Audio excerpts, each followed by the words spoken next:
Archil, შეაფასე ტიტეს არხევა. როგორც ვთქვით, რა მოლოდინის ჰქონდა ქართული ოცნების წარმომადგენლებმა სუსის გამოყენები დააშინეს 10-ვე აკადემიური საბჭოს წარმომადგენელი და 10-ნული სხვას არ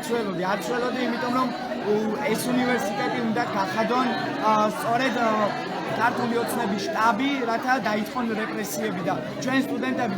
ხედავთ კადრში რამდენი ადამიანი ვართ და მეორე მხარეს შავად ჩაცმული ადამიანები ტიტეშები, იმიტომ რომ დღეს ტიტეს იცავენ ისინი უნდათ რომ ჩვენთან დაპირისპირებაში შემოვიდნენ, მაგრამ ვერ მივართ, მართლა ვერ მივართ, იმიტომ რომ ჩვენ ადამიანები ვართ, რომლებიც ვუძღვით განვითარებულ სახელმწიფოსთვის და იმათო დაპირისპირება და შუქურის გაღვივება უნდა სწორედ ეს არის ქართული ოცნების სახელი. მთელი მათი პროპაგანდა ომი და მშვიდობაზე კი იყო აგებული, მაგრამ ამ ქვეყანაში ომი და არეულობა ვისაც უნდა არის სწორედ ქართული ოცნება, მაგრამ როგორც თქვა ვერ მივარწმევთ, იმიტომ რომ ჩვენ ვიბრძვით განვითარებული ევროპული საქართველოსთვის და ამ ბრძოლას